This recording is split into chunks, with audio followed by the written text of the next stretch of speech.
어머니, 지금 췌장암이라고요? 지금 이 시기가 저한테 얼마나 중요한지 아세요? 어머니 아픈 거 신경 쓰느라 일 지장 생기면 저 어떻게 하라고요? 72세 할머니가 암 판정을 받았다고 말했을 때 첫째 아들이 한 말이었습니다. 며느리는 더 노골적이었죠. 혹시 저한테 간병시키려는 거 아니죠? 저 그런 거 못해요. 물론 이건 거짓말이었어요. 아들을 시험하기 위한. 하지만 그 반응만큼은 진짜였습니다. 대체 무슨 일이 있었던 걸까요? 70평생 혼자 두 아들을 명문대까지 보낸 이 어머니에게 말이죠. 안녕하세요. 인생 카세트입니다.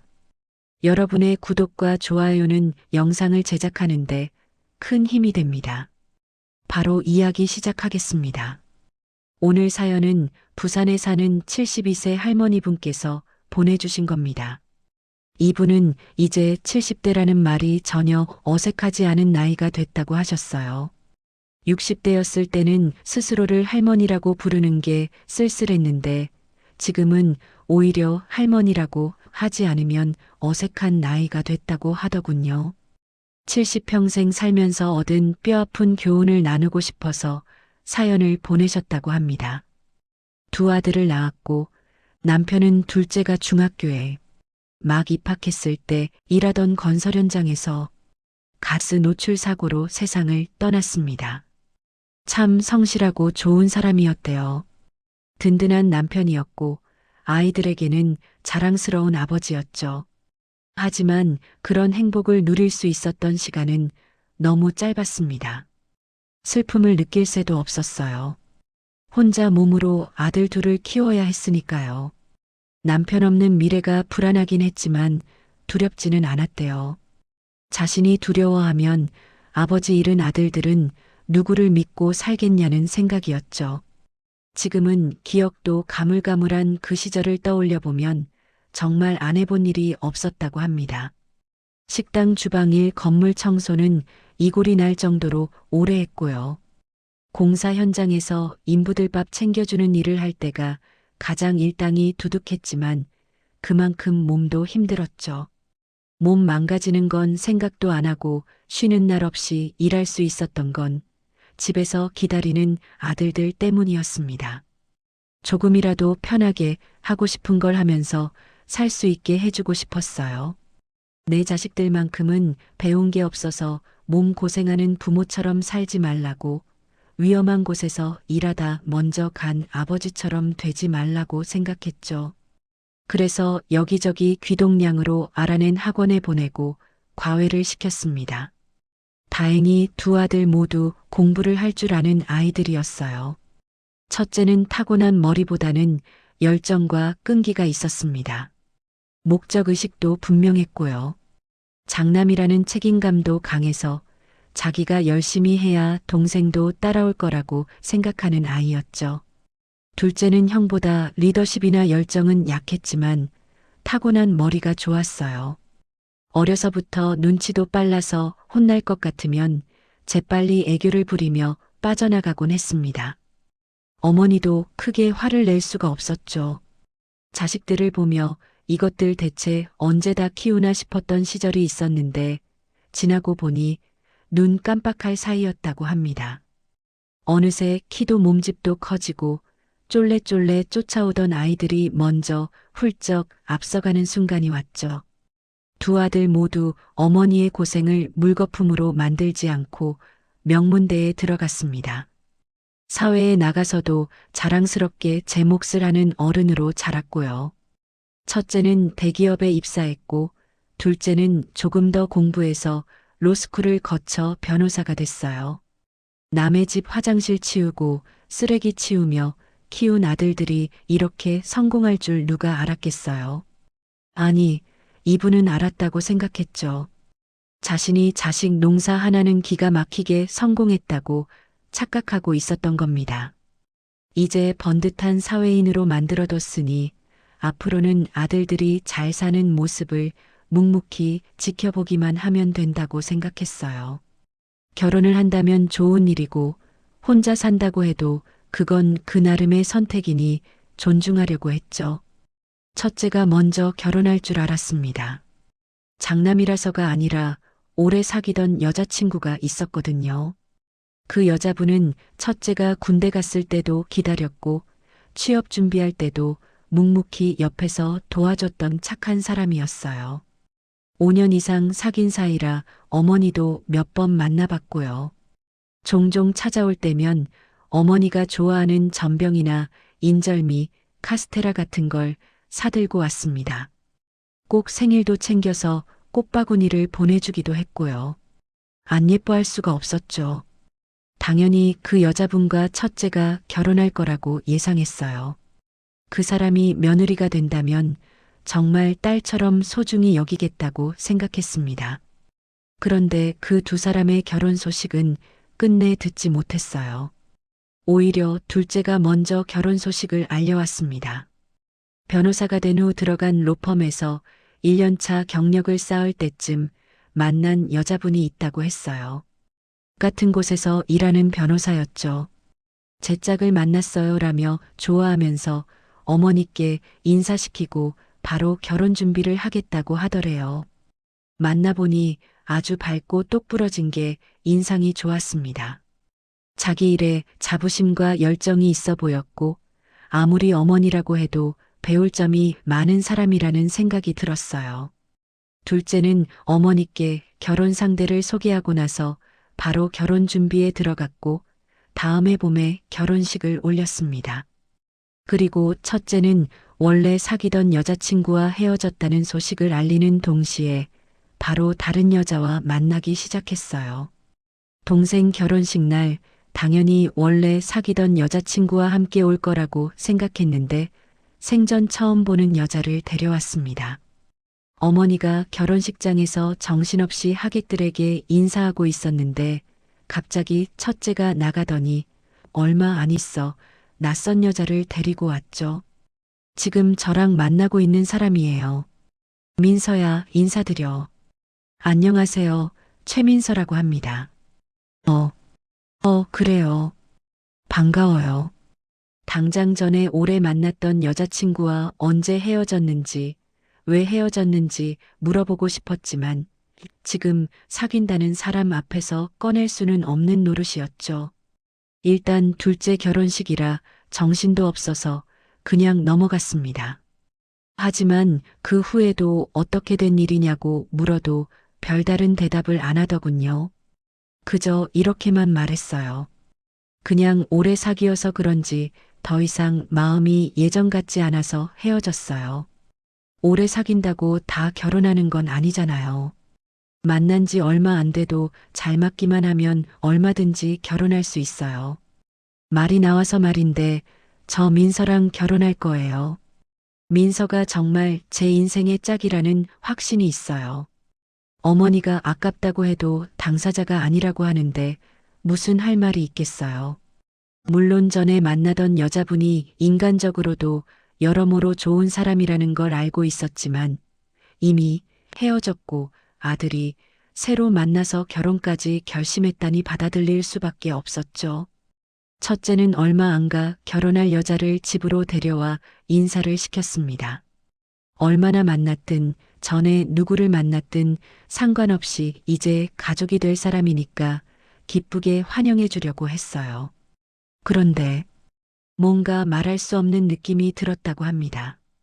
어머니는 한복집 운영하시다가 은퇴하셨고요. 아버지는 작은 회사 하나 운영하고 계세요. 저는 아버지 회사에서 일하고 있긴 한데 준석 씨랑 결혼하면 바로 그만두려고요. 어머, 아깝지 않겠어요? 그래도 아버지 회사에서 일 배우는 건데 나중에 이어받을 수도 있잖아요. 그건 제가 할 게 아니라 준석 씨가 할 일이죠. 안 그래도 결혼 전부터 아버지 따라 사업한다고 하던데 잘 됐어요. 준석이 너 사업을 한다고? 어머, 나 괜한 소리 했나요? 준석 씨, 어머니한테 말 안 하셨어요? 어머니, 저 지금 회사 그만두고 제 사업을 한번 해보고 싶어서요. 이번에 장인어른 만나서 조언도 많이 구했어요. 몇 년 뒤면 저도 40인데 제가 해보고 싶은 거 한번 도전해봐야죠. 그렇게 어렵게 들어간 남들이 들어가고 싶어 안달인 대기업을 그만두고 무슨 사업을 하겠다는 건지 이해가 안 갔죠. 하지만 아들 인생이잖아요. 아무리 걱정되고 불안해도 함부로 반대할 수는 없었습니다. 결혼도 마찬가지였고요. 아무리 생각해도 첫째는 정말 제 짝을 찾아서 결혼하는 게 아니라 자재 사업을 하는 장인의 후광에 현혹되어 결혼하는 게 아닌가 싶은 의문이 들었어요. 그리고 나중에 둘째가 꺼낸 이야기를 듣고 나서 이 생각은 더 선명해졌습니다. 엄마, 예전에 형이 사귀던 사람 있잖아요. 수정이 누나요. 그 누나가 저한테 연락 왔었어요. 형 결혼한다는 소식 들었다고 언제 만난 여자랑 하는 거냐고 물어서 저도 정확하게는 잘 모른다고 했죠. 근데 느낌이 좀, 형이 혹시 바람 피운 건 아니겠죠? 이게 사실일 거라고 생각하고 싶지 않았습니다. 내가 키운 자식이 출세에 눈이 멀어 오랜 시간 자기만 바라보고 헌신한 여자를 버리고 배경 좋은 여자를 선택했다는 사실을 어떻게 믿겠어요. 아들에게 확실한 야망이 있고 출세 욕심이 있긴 했지만 설마 그러리라고는 생각도 못했죠. 나중에 첫째를 앉혀놓고 아무리 물어도 명확한 대답은 안 하고 입을 꾹 다물길래 어머니로서 인생 선배로서 이렇게 말했습니다. 준서가 내가 말을 안 해주니까 진실이 뭔지 내가 알 길은 없다. 하지만 만약 내가 출세에 눈이 멀어서 수정이 같은 애를 버린 거라면 평생에 걸쳐 한 번쯤은 후회할 일이 생길 거야. 성공이 다가 아니야. 조건 없이 널 위해주는 사람 하나 얻는 게 더 큰 행복이지. 첫째는 이 말을 들으며 아무 말 없이 가만히 눈만 내리깔고 있었어요. 이런 어머니의 우려와 달리 첫째는 결혼 후 별 탈 없이 잘 지내는 것처럼 보였습니다. 말한 대로 회사를 그만두고 자기가 모았던 돈으로 작은 회사를 차렸어요. 첫째 며느리도 첫인상은 어딘가 가벼워 보이고 안 보이는 선이 느껴지는 듯 했지만 별 문제는 없었죠. 첫째와 둘째 모두 결혼하고 나가 살기 시작하면서 어머니는 혼자가 됐습니다. 그런데 결혼하자마자 며느리가 바로 임신을 해서 얼마 안 가 손주를 안을 수 있었어요. 행복이 배가 되는 듯 했죠. 어머니가 원하던 노후 생활이었습니다. 먹고 살 걱정 없이 주제에 맞게 생활하면서 가족과 좋은 시간을 보내고 손주가 자라는 모습을 보면서 예전에 느꼈던 기쁨을 다시 맛보는 것.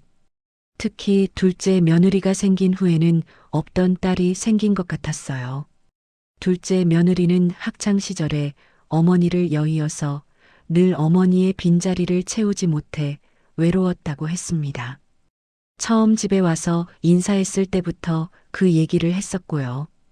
이제 정말 어머님을 제 부모님처럼 생각할 거예요. 어머니가 아무리 그래도 시집간 며느리랑 친정 어머니는 다를 텐데 하고 웃으면서 말했더니 아주 단호한 표정으로 이렇게 말하더래요. 아니에요. 저 정말 어머님하고 잘 지낼 자신 있어요. 느낌이 그래요. 그렇게 말하곤 바로 배시시 웃었다고 합니다. 그리고 그 느낌이 백발백중으로 맞았죠. 둘째 부부가 막 가족이 됐을 때 어머니가 이렇게 말한 적이 있었어요. 너무 의무적으로 연락하거나 찾아올 필요 없다고요. 아무리 바빠도 한 달에 4번 이상은 찾아오거나 만나서 어디 가자고 하는 둘째 며느리가 며느리로서 너무 무리하는 건 아닌가 싶어서 한 말이었죠. 마음은 예쁘지만 일하는 사람이 얼마나 피곤하겠어요. 그런데 어머니가 그렇게 말한 이후로는 아예 찾아올 이유를 만들어서 오는 게 아니겠어요. 어머님, 저 오늘 대박 케이스 하나 승소했어요. 이건 축하해야 되는데 정우는 오늘 야근이라서 저랑 축하해 줄 사람이 어머님밖에 없어요. 어머님, 저번에 가져다 주신 오이소박이랑 파김치 다 먹었어요. 오늘 더 가져가려고 들렀어요. 그 김에 어머님이랑 밥 먹고 가려고요. 저 의뢰인 한 분한테 박물관 관람권 얻었는데 어머님 같이 가실래요? 정우는 영 이런 데 관심이 없어서 갈 사람도 없네요. 어머님이 예술의 조예가 깊으시니까 아들 대신 같이 가주세요. 나중에는 정말 애쓰는 게 보여서 안 그래도 일하느라 머리 터질 텐데 뭐 하나씩 생각해 오지 말고 그냥 아무 이유 없이 와도 된다고 말했습니다. 그 후로는 정말 심심하면 찾아왔고요. 참 그 모습이 사랑스럽기도 하고 안쓰럽기도 했대요. 어렸을 때 못해본 걸 지금에서야 하면서 즐거워하는 모습에 가슴이 아렸다고 합니다. 돌아가신 어머니와 얼마나 시간을 보내고 함께 웃고 싶었을까 하는 생각에 더욱 잘해주려고 노력했죠. 어머니는 원래 그렇게 살가운 성격이 아니었는데 둘째 며느리 옆에만 있으면 이상하게 긴장이 풀렸다고 합니다. 하지만 이런 일상적이고 평화로운 시간은 얼마 가지 않았어요. 첫째 손주가 막 두 돌이 되어갈 무렵 어머니의 평화로운 일상이 점점 흔들리는 게 느껴지기 시작했습니다. 그 시작은 오히려 좋은 소식이었어요. 첫째 아들이 혼자 시작한 사업은 예상보다 결과가 부진했는데 그래도 혼자 뭐든 시작하겠다는 모습을 좋게 본 건지 장인어른께서 손을 내밀어 준 거예요. 자기가 하는 자재 사업 말고 곁다리로 시작한 다른 사업의 대표 자리에 첫째를 앉히겠다는 거였죠. 첫째에게 직접 들은 게 아니라 법률 자문 때문에 먼저 이 소식을 들은 둘째가 어머니께 전화했습니다. 기쁘긴 했죠. 이게 첫째가 바라던 거였고 결국 이뤄졌으니 부모로서 축하했어요. 하지만 이게 비극의 시작일 줄 누가 알았겠습니까? 둘째네보다는 적었지만 종종 첫째네와도 왕래가 있긴 했습니다. 첫째 며느리는 워낙 주방일에 까막눈 수준이라서 어머니가 둘째네보다도 밑반찬을 더 많이 챙겨줬어요. 첫째 며느리도 그걸 고마워했고요. 또 봐줄 사람이 없으면 손주를 맡기기도 했고 그래서 자연스럽게 첫째네 집 현관문 비밀번호도 알고 있었습니다. 그렇게 어느 정도 교류가 있었는데 어느 순간 그게 끊기기 시작했어요. 처음에는 아들이 새로 일을 시작해서 그런가 보다 대표 자리가 쉽지 않겠지, 어머니 챙길 시간도 없겠지 하고 넘어갔습니다. 전화를 하면 부재중으로 넘어가기 일쑤였고 문자에는 답장도 없었지만 그러려니 했죠. 첫째 며느리는 전업주부이긴 하지만 뭐 따로 바쁠 일이 있겠거니 했고요. 근데 그게 그저 바쁘기만 해서가 아니라는 걸 알아버린 결정적인 사건이 있었습니다. 어머니의 생일이 다가오고 있던 때였어요. 나이가 들면 생일은 그저 내가 몇 살인지 세어보는 쓸쓸한 날일 뿐 축하할 것도 없었지만 둘째네가 다 같이 호텔에서 축하할 겸 식사하자고 하더래요. 근데 둘째에게 연락을 받은 첫째네는 불참한다는 소식을 보내왔습니다. 이유는 바로 장인 장모의 결혼기념일 기념으로 다 같이 싱가포르로 해외여행을 간다는 것 때문이었죠. 솔직히 서운한 마음이 하나도 없다고 한다면 거짓말이겠죠. 하지만 어머니 생일은 매년 챙겼었고 사돈네 결혼기념 축하 여행은 매년 오는 게 아니니까 그럴 수 있다고 생각했어요. 또 첫째 아들이 원하는 성공을 거둔 데는 장인어른의 영향력이 전부였으니 첫째네가 빠질 수 없기도 했겠죠. 문제는 그 후였습니다. 어머니 생일 당일에도 첫째네가 여행 다녀온 후에도 연락 한 번이 없는 거예요. 생일 당일에는 축하 메시지 한 번은 남기겠지 했는데 감감무소식이었고 여행 갔었으니 정신없었나 보다 하고 기다렸는데 그 후에도 아무 소식이 없었습니다. 여행 갔으니 작은 거라도 생일 축하한다고 사와서 늦게라도 생신 축하드려요 말이라도 들을 줄 알았는데 어머니가 너무 많은 걸 바란 걸까요? 며칠 후 집에 찾아온 둘째네와 밥을 먹으면서 가볍게 반주를 했는데 그때 불현듯 첫째에게 먼저 전화를 해야겠다는 생각이 들었대요. 취하지는 않았어요. 그냥 먼저 전화하면 그동안 계속 연락을 무시하고 생일도 모른 척한 이유를 알 수 있지 않을까 했던 거죠. 여보세요, 준서가. 너 집이니? 네, 어머니. 그런데요, 이 밤에 왜 갑자기 전화하셨어요? 무슨 일 있어요? 아니, 내가 여행 갔다 와서 별다른 연락도 없길래. 잘 다녀왔니? 아, 네. 잘 다녀왔죠. 갔다 와서 바빠서 연락 못했어요. 누구야? 어머님이야. 어, 왜 연락 안 했냐고? 뭐야, 뭐 맡겨놓으셨대? 순간 휴대폰 너머로 첫째 며느리 목소리가 희미하게 들렸습니다. 집에 있다니 옆에 있나 보다 했는데 아주 불만이 덕지덕지 묻은 목소리와 내용에 말문이 턱 막혔어요. 민서 같이 있니? 네. 민서가 지금 저한테 뭐라고 하는데요? 어머니가 이 밤에 연락 안 했다고 전화까지 하시니까 이러는 거 아니에요? 아니, 내가 전화하자마자 다짜고짜 너네한테 왜 연락 안 했냐고 타박했니? 그냥 여행 잘 다녀왔나 궁금해서 전화한 게 그렇게 싫어? 예. 민서, 전화 좀 받으라고 해. 너무 어처구니가 없어서 어머니는 첫째에게 며느리를 바꿔달라고 했습니다. 첫째는 한숨을 푹 쉬더니 이내 며느리에게 전화를 건넸어요. 며느리는 아주 퉁명스러운 목소리로 전화를 받았습니다. 민서야, 너 내가 지금 밤 10시에 전화한 게 그렇게 불만이니? 내가 너나 준석이가 내 생일날 전화 한 통, 문자 한 통 없다고 뭐라 하기라도 했니? 뭐가 그렇게 안 잡혀서 옆에서 투덜거리고 있어? 어머님 생각 좀 해보세요. 어머님 지금 말씀하신 거 다 불만이시잖아요. 그렇죠? 그래서 전화하신 거 맞잖아요. 내가 그걸 어떻게 하니? 난 그냥 처음에는 너희가 여행 잘 다녀왔는지 무슨 일 없는지 궁금해서 전화한 건데 먼저 불만을 표출한 건 민서 너 아니니? 투덜거리고 싶으면 최소한 내가 너희한테 서운하다는 말 한마디 했을 때 하든가. 뭘 못 참아서 그냥 궁금해서 전화한 사람한테 뭐 맡겨 놓으셨대 이런 건방진 소리를 해? 아니, 딱 보기에도 서운하고 뭐라 하고 싶어서 전화하신 게 보이는데 그냥 입 다물고 있으라고요. 어머님, 요즘 시대에 시집 식구 붙잡고 갑질하면 사람들이 욕해요. 아이고, 내가 너한테 언제 갑질했다고 그러니? 생각 안 나세요? 어머님 집에서 저 화장실 청소하고 방바닥 걸레질 했던 거. 그런 거 시키는 게 다 갑질이지 뭐예요. 누가 들으면 정말 어머니가 불러내서 며느리에게 온갖 고생을 다 시키면서 청소시킨 줄 알겠죠.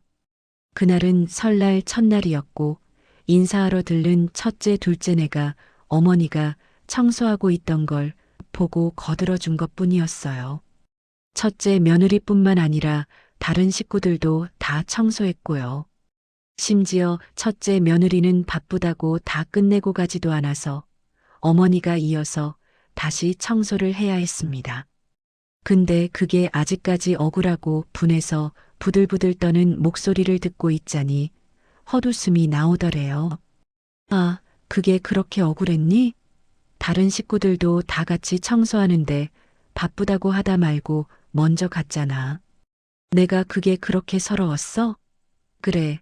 나중에 무슨 원망 들을지 모르니까 이제 너한테 이쑤시개 하나 집어달란 부탁도 하면 안 되겠다. 안 그러시죠? 저 어머님하고 이렇게 언쟁하고 싶어서 전화 받은 거 아니에요. 앞으로 괜히 연락이나 어머님 댁에 가는 문제로 스트레스 안 주셨으면 좋겠어요. 불리하니까 바로 말을 돌려서 마치 자기가 이 일의 피해자인 것처럼 말하는 며느리의 말을 듣자마자 어머니도 괜히 시간 낭비 감정 낭비하고 싶지 않아서 바로 끊었습니다. 옆에서 모든 통화 내용을 듣던 둘째네도 어이없어 하더군요. 진짜 살다 살다 자기 딸뻘 되는 사람한테 별의별 이야기를 다 들었다고요. 그 후로도 첫째 며느리는 작정한 것처럼 굴었습니다. 자기한테 필요 없을 때는 시어머니에게도 남처럼 굴었죠. 그날 통화했던 건 별다른 대화 없이 없던 일처럼 그냥저냥 넘어갔는데 하루는 손주를 봐달라는 말을 듣고 가서 봐준 날이 있었어요. 첫째 며느리는 외출을 하고 어머니는 남아서 손주를 재우고 차 한잔하기 위해 주방으로 갔습니다. 물이 끓는 동안 넓은 주방을 이리저리 살펴봤어요. 아무 생각 없이 냉장고를 열었는데 이럴 수가. 어머니가 한 달도 전에 보낸 반찬통이 마치 뚜껑 한번 열리지 않은 채로 그대로 냉장고 구석에 박혀 있는 게 아니겠어요. 멸치볶음 속 꽈리고추에 뽀얀 곰팡이를 확인했을 때 이 반찬이 얼마 동안 방치됐었는지 알 수 있었습니다. 나중에 집에 온 며느리에게 이 얘기를 하니 아주 펄쩍 뛰더래요. 민서야, 냉장고 보니까 내가 보내준 반찬이 그대로 있더라. 입에 안 맞으면 다른 걸로 바꿔줄까? 둘째네는 진미채나 오징어 채볶음 잘 먹던데. 냉장고를 여셨어요? 대체 왜 남의 집 냉장고를 여세요? 뭐 하나 흠잡아서 뭐라고 하시려고 그러시는 거죠? 넌 무슨 말을 그렇게 하니? 그럼 반나절 꼬박 해준 반찬 가져다 주면서 나는 물도 못 꺼내 먹니? 그리고 내가 방금 내 탓을 했든 혹시나 입에 안 맞아서 안 먹었나 해서 다음에는 음식 낭비할 것 없이 더 입에 맞는 걸 물어봤는데 아주 잡아먹을 듯이 구는구나. 대체 뭐가 문제니? 너는 내가 말하는 거 모든 걸 다 공격으로 받아들이는 거야? 어머님 속이 뻔히 보이니까 그러죠. 어머님이 손주 봐주는 걸로 마음대로 집안 냉장고 들쑤실 수 있는 권리가 생기는 거 아니잖아요. 그럼 우리 아버지는 남편한테 회사도 줬으니까 이 집에 들어와서 남편이 청소하는지 애는 잘 보는지 다 감시할 수 있는 거겠네요? 예, 너랑은 말이 안 통한다. 무슨 말만 해도 모든 걸 꼬아서 받아들이니까 그냥 내가 말을 말아야겠어. 내 아버지가 뭘 하든 그건 알아서 하시라고. 너는 제발 듣고 싶은 대로 듣고 말하고 싶은 대로 모든 걸 하는 그 버릇 좀 고쳐라. 어머니는 이 대화에서 알았죠. 첫째 며느리가 아이를 낳고 첫째 아들이 장인에게 대표 자리를 받은 후로 자기가 시댁에 했던 기본적인 예의를 버렸다고 말이에요. 그 전까지는 그래도 아무 문제 없이 지내는 듯 했는데 그게 다 참고 있었던 거였습니다. 나중에는 어머니가 보내는 반찬을 도로 택배로 붙여서 돌려보낸 거 아세요? 정말 통탄스러웠죠. 마치 아들을 대표 자리에 팔아버린 기분도 들고 아들이 얼씨구 좋구나 하고 그 덫으로 들어간 기분도 들었습니다. 하지만 첫째 아들도 별다를 게 없었어요. 어머니가 며느리와 있었던 일을 말하려고 하면 단호하게 입을 막아버렸습니다. 긁어부스럼 만들지 마세요. 이런 말과 함께요. 그 사람 성격 아시면서 왜 굳이 부딪힐 일을 만드세요? 그냥 무시하세요. 어차피 1년에 몇 번 보지도 않는데 뭐가 문제예요? 같이 사는 제가 피곤하지. 어머니가 피곤해요? 그나마 저는 그 사람이 필요하고 받는 게 있으니까 잘 참고 있으니까 그냥 알아서 살게 냅두시라고요. 너는 받는 거 있으니까 내 어미가 무슨 말을 듣고 무슨 짓을 당하든 참으라는 말이냐? 그럼 제가 원하는 거 어머니가 주실 능력이라도 있으세요? 저도 다 생각이 있어서 그러는 거예요. 저 하나 성공하면 어머니도 더 호강하고 사실 수 있는 건데 왜 계속 방해를 하시냐고요. 야, 이놈아. 나는 미래의 보장도 안 된 호강 약속하는 아들보다 당장 뭐가 옳고 그른지 판별할 정신머리 있는 아들이 더 필요해. 이 말만 들으면 첫째 아들이 천하에 둘도 없는 건방진 불효자식이라는 생각이 들죠. 하지만 어머니는 이렇게 생각하지 않았습니다. 욕심은 있었어도 그 욕심에 눈이 멀어서 어미한테 가만히 좀 있으라고 으름장 놓는 놈은 아니었다고요. 아니, 그런 놈이었지만 어미인 자신이 자식에게 눈이 멀어서 그 본 모습을 못 보고 있었던 걸 수도 있겠다고 생각했습니다. 어머니는 여기서 살면서 받은 모든 충격적인 일을 다 겪었다고 생각했는데 그게 끝이 아니었어요. 첫째네와 연락을 거의 끊다시피 했을 때 친한 동창에게서 전화가 왔습니다. 그리고 그 전화 한 통은 어머니의 뒤통수를 거하게 두들겼죠. 동창은 아주 뜬금없는 소리를 했어요. 준석이 이혼했니? 아니, 그게 무슨 소리야? 누가 그래? 어머, 아니야? 그럼 내가 잘못 본 건가? 근데 그럴 일이 없는데 내가 분명히. 대체 무슨 소린데? 알아듣게 좀 말해봐. 내가 저번 주 주말에 우리 큰애하고 백화점에 갔거든. 강남에 있는. 애가 지갑 사준다고 좋다고 따라가서 명품 매장 많은 1층에서 돌아다니고 있었지. 근데 거기서 내 며느리를 봤지 뭐야. 그래, 걔가 백화점 가는 게 뭐. 아유, 근데 그 며느리가 혼자가 아니었으니까 문제지. 어떤 훤칠한 남자랑 팔짱 끼고 가던데 둘이 쇼핑한 건지 그 남자 양팔에 명품 브랜드 로고 박힌 쇼핑백이 잔뜩 들려 있고, 아, 그럼 혹시 남매인가? 남동생이나 오빠 있대? 아니, 혼자야. 외동딸이야. 근데 그거 진짜 우리 며느리 맞아? 잘못 본 거 아니고? 자기 며느리가 어디 흔한 인상이야? 여기저기 고쳐서 인상도 세잖아. 쉽게 헷갈릴 얼굴이 아니지. 내가 정말 확신한다니까. 근데 이혼 안 했다고? 엄마야, 그럼 내가 괜한 소리 한 거 아닌가 모르겠네. 여러분은 이게 믿어지시나요? 동창과의 전화를 끊은 후에도 설마 아니겠지. 사촌은 아닐까 하는 생각을 계속했지만 동시에 뒷골이 뻐근해지면서 모든 것에 초월한 기분도 들더래요.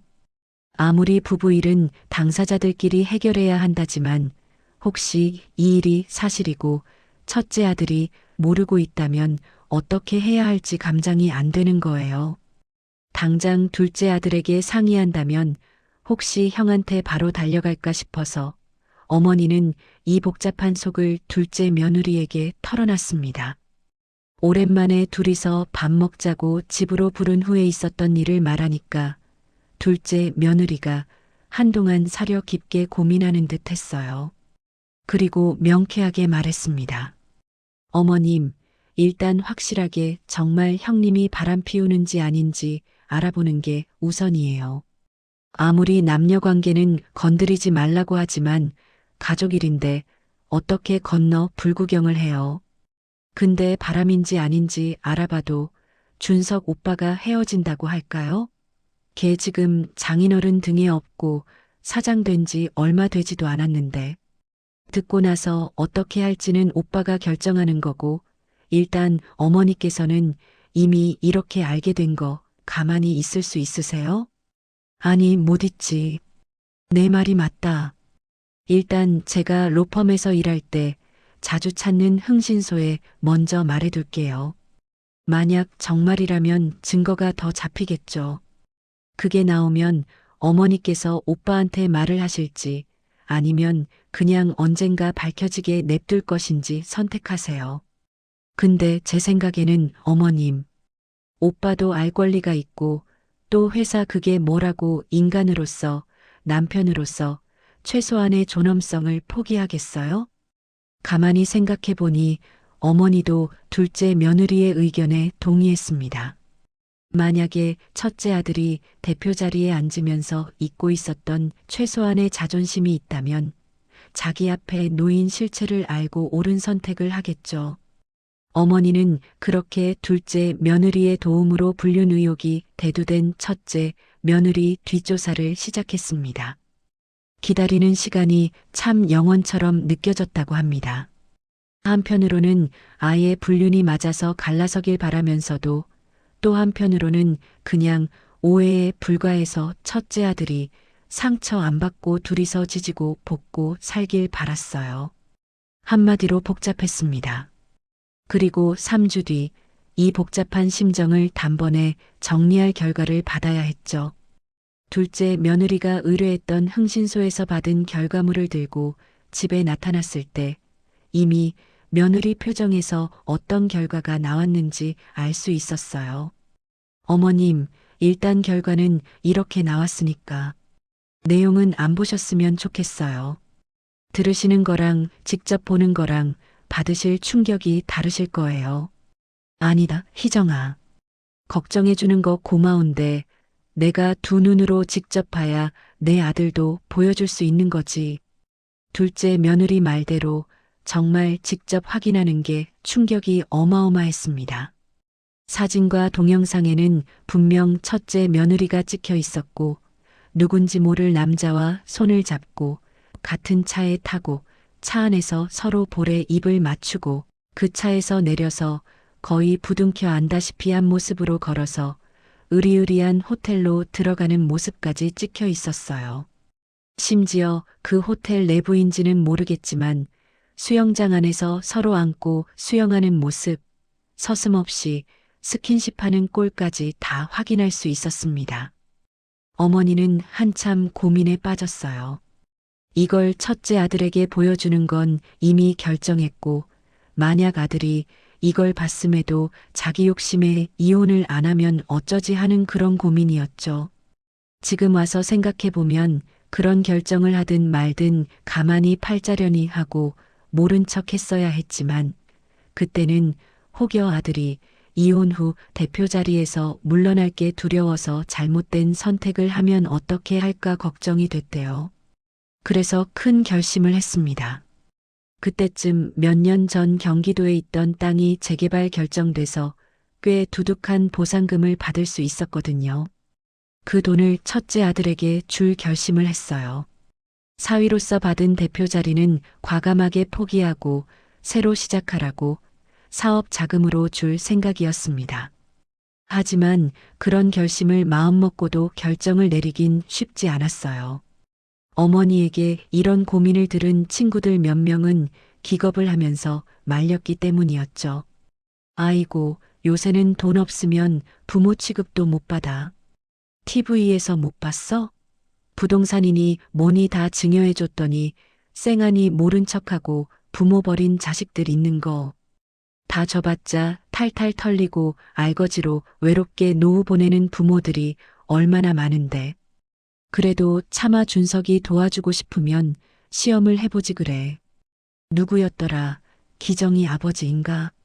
예전에 유언장 만들기 전에 시한부 판정 받았다고 자식들한테 말 다 한 다음에 그 반응에 따라서 유산 상속해줬다고 하지 않았어? 내 속으로 나서 믿을만하다고 해도 두들겨보고 건너. 맞는 말이긴 했습니다. 어머니가 도움을 준다고 해도 그 고마움을 알아주기는커녕 콧방귀를 낄 수 있고 받고 나서 말이 달라질 수 있으니 보험이 필요하긴 했어요. 예전 같았으면 무슨 소리냐, 그럴 일 없다 했겠지만 결혼 후 너무나 달라진 첫째 아들의 모습을 확인했기에 설득당할 수밖에 없었습니다. 어머니도 들은 대로 자식들에게 시험을 해보기로 했어요. 부모로서, 인간으로서 거짓말로 상대 반응을 끌어낸다는 게 좀 양심이 찔리긴 했지만 당장 뭐든 가릴 게 없는 상황에서 못할 게 뭐가 있겠어요. 일단 둘째네에게 먼저 췌장암 중기라는 거짓 고백을 했습니다. 어땠을까요? 아직도 그 생각을 하면 미안해서 어쩔 줄 모르겠다고 하더군요. 둘째 아들과 며느리는 서럽게 울었습니다. 엄마, 엄마, 내가 꼭 엄마 살릴 거예요. 전국의 모든 병원 다 뒤져서라도 엄마 고칠 의사 꼭 찾아낼게요. 그러니까 제발 나쁜 생각하지 마세요. 저 엄마 절대 포기 안 해요. 아들은 어머니에게 자기네 집으로 들어와서 같이 살자고 했어요. 그래야 간병하기 좋다는 말을 하는데 어머니는 차마 그 자리에서 다 거짓말이라고 너희를 시험하기 위해서라는 말을 꺼낼 수가 없었대요. 일단 울고 있는 애들을 진정시키고 넌지시 왜 이런 거짓말을 할 수밖에 없었는지에 대해 천천히 설명했습니다. 며느리는 안도의 한숨과 함께 긴장이 풀렸는지 그래도 너무하셨다라고 하며 더 울었고 둘째 아들은 화가 나서 바로 집 밖으로 뛰쳐나가 버렸어요. 그 후로 둘째 아들의 화는 일주일을 더 갔지만 그래도 믿을 만한 자식이 있다는 생각에 염치 없이 안도하고 말았다고 합니다. 하지만 어머니가 정말 봐야 했던 반응은 둘째가 아닌 첫째였죠. 주말 하루날을 잡아서 연락을 먼저 안 하고 첫째네 집에 찾아갔습니다. 문을 열어준 며느리는 순간 표정을 못 숨기고 말도 없이 찾아온 어머니에게 눈살을 찌푸렸지만 중요하게 할 얘기가 있다는 말에 귀를 터주더군요. 집 안으로 들어가니 손주는 방에 있는지 안 보이고 첫째 아들은 거실 소파에 앉아 TV를 보고 있었죠. 고개만 돌리고 어머니를 보면서 무슨 일로 왔어요? 라고 귀찮은 내색을 비친 아들을 보면서 어쩌면 지금부터 결과가 눈에 보일 수 있겠다는 생각을 잠시 했습니다. 어머니는 아들에게 TV를 잠깐 끄고 며느리도 잠깐 와서 앉으라는 말을 했어요. 떨떠름한 얼굴에 두 사람을 마주하고 숨을 크게 들이마셨습니다. 그리고 미리 준비했던 말을 꺼냈죠. 지난주에 조직 검사를 했는데 결과를 보니까 내가 췌장암이더라. 중기라는데 병원비도 만만치 않을 것 같고 내 몸이 그 치료를 다 버틸 수 있나 그것도 걱정되는구나. 암이요? 어머니 암 걸리셨어요? 그래.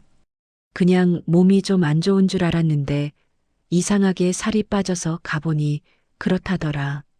정훈애는 아직 몰라. 그래도 내가 맞으라서 일단 먼저 말해야 될 것 같아서 이렇게 왔어. 갑자기 암이라고요? 어머니, 지금 이 시기가 저한테 얼마나 중요한지 모르세요? 그게 무슨 말이니? 저 지금 대표 맡은 지 2년도 안 됐어요. 별다른 성과 크게 낸 것도 없는데 어머니 아픈 거 신경 쓰느라 일 지장 생기면 저 어떻게 하라고요? 갑자기 이런 폭탄 선언하세요? 넌 지금 그걸 말이라고 하니? 내가 폭탄 선언을 하고 싶어서 했겠어?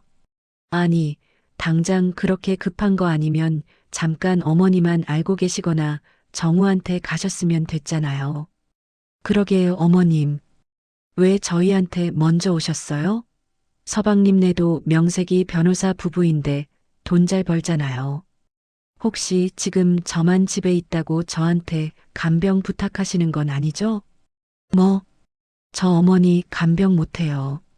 평생 그런 거 한 번도 안 해봤는데 어떻게 간병을 해요? 지금 내 입에서 간병의 간자 한 번이라도 튀어나온 적 있니? 왜 질린 겁먹어서 헛소리들이야? 아니, 그럼 어머니가 갑자기 오셔서 이런 얘기를 왜 저희한테 먼저 하시냐고요? 정훈에 먼저 불러서 할 수도 있었는데. 그냥 솔직히 말하세요. 간병은 저 못하고 차라리 간병인 붙여드릴게요. 그럼 됐죠? 얼마 필요해서 오신 거예요? 맞네. 어머님 돈 때문에 오신 거죠? 제가 간병 못한다고 하면 미안해서 돈이라도 좀 챙겨드릴까봐 계속 입 다물고 계신 거잖아요. 맞죠? 여러분은 어떻게 생각하시나요? 어머니는 마음에 걸렸다는 얘기 하나 했는데 지들끼리 사색이 돼서 당장 아픈 어머니, 시어머니 걱정보다는 자기네 걱정부터 하면서 호들갑 떠는 이 꼴들을 말입니다. 충격을 먹기보다 몸속에서 뭔가 빠져나가는 기분이 들었대요. 그게 아들에 대한 사랑이나 믿음인지 아니면 차갑게 식은 피인지 분간은 못하겠지만 앞으로 어떻게 행동해야 하는지 확실한 답을 내리는데 큰 도움이 된 건 분명합니다. 어머니는 표정에 미동도 없이 두 사람에게 말했어요. 내가 니들한테 뭘 바라겠니? 당장 아프다는 사람 고려장할 만한 눈빛을 가진 니들한테 뭘 바래? 아무리 돈이 많고 높은 자리에 한 발짝 올라서 보면 뭐하니? 이렇게 마음에 여유 하나 없이 뭐 하나 손해볼까, 뭐 하나 잃을까 전전긍긍하는데 니들을 보면 내가 이 나이에도 세상에 대한 많은 교훈을 얻는다. 아무리 손에 쥔 게 많아도 머리에 제대로 든 게 없으면 사람이 이리도 모양 빠져 보인다는 거. 그래, 니들 마음 잘 알겠다. 앞으로 당장 내일이라도 내가 꼬꾸라져도 그 어떤 도움도 너희한테 바라지 않을 거야. 그럼 좀 마음이 편하겠니? 그 대신 너희 둘 중 하나라도 나중에 살다가 내 돈 한 톨이라도 필요해도 나한테 아무것도 바라지 마라. 알겠지? 서로 마음 편하게 여기서 약속하자꾸나. 그렇게 말하고 어머니는 그 집을 나왔습니다. 어리둥절한 표정을 한 첫째 아들과 며느리는 어머니를 붙잡지도 설명을 더 요구하지도 않았어요.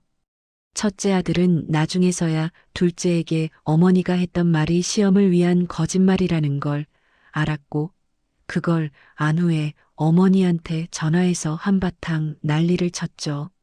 어떻게 자식을 이렇게 속이냐고요. 어머니는 억울해하는 아들에게 이렇게 말했습니다.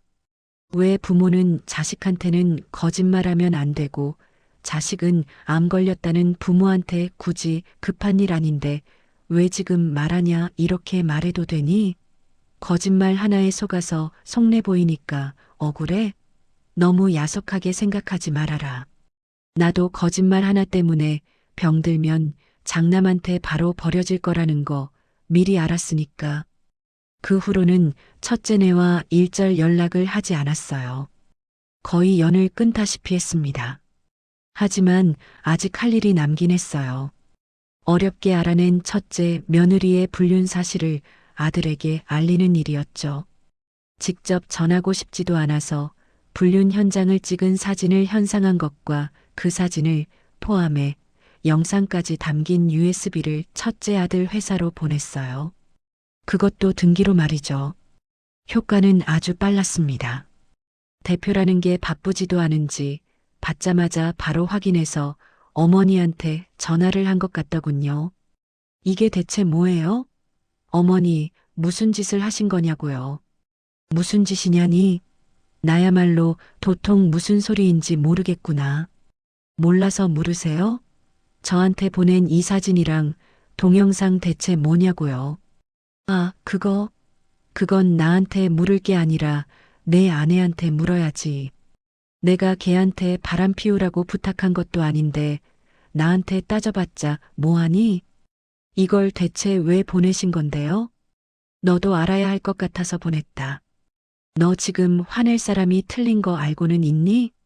괜히 만만한 어미한테 화풀이하지 말고 너 지금 대표 자리 앉혀준 사람 딸한테 따져. 그 사진 속 꼴을 보고도 계속 같이 살고 싶으면 알아서 하든가. 그 대신 어디 가서 내 아들이라고 하지 마라. 나는 제 능력도 안 되면서 출세에 눈이 멀어서 자존심 다 버려가면서 눈 감고 사는 아들 키운 적 없으니까. 정신 차리기 전까지는 제발 연락 좀 안 했으면 좋겠구나. 그게 첫째 아들과의 마지막 통화였어요. 그 후로 첫째 아들에 대한 건 모두 둘째 아들을 통해 들었습니다. 그 일이 있고 몇 달 후에 첫째는 둘째에게 이혼 문제로 상담을 했다고 해요. 그리고 둘째는 전혀 예상치 못한 이야기를 들었다고 합니다. 첫째 아들은 결혼할 당시 혼전 계약서를 작성했다고 해요. 장인어른이 먼저 제시한 건데 그때는 뭣도 모르고 헤어질 생각 전혀 안 하고 사인을 한 거죠. 심지어 이혼 얘기를 먼저 한 것도 아들이 아닌 며느리라고 해요. 불륜 사실에 대해 따지니까 며느리는 뒤를 캔 거냐고 오히려 적반하장으로 나왔고 자기를 의심해서 사람을 붙이는 인간이랑 더는 못 산다고 이혼을 요구했다고 하더군요. 그 과정에서 아들은 이성을 잃고 폭력까지 썼고 경찰까지 집으로 들이닥쳤다는 말을 둘째에게서 들었어요. 혼전 계약서로 이름과 하나 없는 며느리는 아들에게 머리가 쥐어뜯긴 후에도 오히려 당당했고 뭐 하나 지는 거 없이 그저 이혼했다는 딱지 하나 붙이고 쫓겨날 아들만 발등에 불이 떨어진 거였죠. 어머니 자식으로서 안타깝다기보다는 어떻게 그 결혼에 자기 모든 걸 걸었는지 이해가 가지 않았다고 합니다. 이것보다는 똑똑한 놈이라고 자부했는데 정말 성공에 눈이 확실히 멀었던 것 같다고요. 첫째 아들은 결국 이혼을 했습니다. 둘째에게 혼전 계약서 무효화에 대해 알아봤지만 별 소득이 없었나 봐요. 쉽게 올라간 대표직에서도 내려왔고요. 얼마 전에는 다시 사업을 해보겠다고 둘째에게 돈을 빌려달라고까지 했다고 하는데 둘째는 이미 첫째가 어머니한테 어떻게 했는지 들어서 잘 알기에 단호하게 거절했다고 합니다. 그 후로도 몇 차례 스스로 제기를 해보겠다고 여기저기 손 벌려서 자금을 구하는 것 같은데 어떻게 될지 알 수가 없죠. 웃긴 건 끝까지 어머니한테는 먼저 연락을 안 하더래요. 마지막에 나눴던 대화에 대한 자존심 때문인지 아니면 정말 염치가 없어서 못하는 건지 알 수 없지만 만약 전자의 문제라면 대표직에 오르려고 쉽게 굽혔던 그 자존심이 왜 어미 앞에서는 전혀 굽힐 생각도 없는 건지 그저 웃음이 나기만 한다고 합니다. 앞으로도 첫째 아들이 스스로 자기 잘못을 인정하고 제대로 사과를 하지 않는 이상 어머니가 먼저 아주 조금의 도움을 줄 일은 절대 없을 거라고 하셨어요. 아무리 제 뱃속으로 낳은 자식이라고 해도 먼저 실망감을 안겨준 놈에게 모든 걸 다 쥐어줄 필요도 이유도 없는 거니까요. 부모의 사랑은 종종 무조건적이고 헌신적으로만 설명되기에 그 고마움을 모르는 자식들이 많아지는 것 같기도 하다고 하셨습니다. 이미 그 고마움을 모른다는 게 판별된 자식에게는 절대로 손안에 쥐고 있는 재정적인 부분에 대해 조금의 언질도 하지 않을 것이고 부모로서의 권위를 지키기 위해서라도 놓지 않아야겠다고 하시더군요. 어머니는 사연 마지막에 이렇게 말씀하셨습니다. 부디 부모라는 이름으로 헌신을 자처하는 분들께 그 헌신의 무게를 모른 척하는 자식들에게 낭비하지 않길 바랍니다. 어느 정도 자식에게 거리를 두고 객관적으로 행동하는 게 나 자신을 지키는 힘이 되기도 하더군요. 늙은 나이에 커다란 상처를 받느니 먼저 부모로서의 나 자신을 보호할 방법을 꼭 마련해 두시길 바랍니다. 72년을 살면서 얻은 뼈아픈 교훈이었습니다. 남편을 일찍 여의고 혼자 두 아들을 키우면서 남의 집 화장실을 치우고 공사장에서 밥을 하면서도 웃을 수 있었던 건 자식들이 잘 되는 걸 보는 게 유일한 낙이었기 때문이었죠. 그런데 그렇게 키운 자식이 성공의 눈이 멀어서 헌신해준 여자를 버리고 조건 없이 사랑해준 어미마저 짐처럼 여기는 모습을 보면서 어머니는 깨달았다고 합니다. 무조건적인 사랑이 때로는 자식을 망칠 수도 있다는 것을요. 자식이 잘 되는 것만 바라보며 모든 걸 주는 게 부모의 도리라고 생각했는데 정작 중요한 건 자식이 그 사랑의 무게를 아는지 감사할 줄 아는지를 판별하는 거였습니다. 둘째 아들과 며느리는 어머니가 암에 걸렸다는 거짓말에 서럽게 울면서 전국의 병원을 다 뒤져서라도 살려내겠다고 했어요. 첫째 아들과 며느리는 간병은 누가 하느냐, 돈은 얼마 필요하냐, 왜 하필 지금 이런 말을 하느냐고 따졌죠. 같은 자식인데 이렇게 다를 수가 있을까요? 어머니는 이제 알았습니다. 자식이라고 다 같은 자식이 아니라는 것을요. 첫째 며느리가 불륜을 저질렀을 때 어떤 어머니들은 그냥 모른 척할 수도 있었을 겁니다.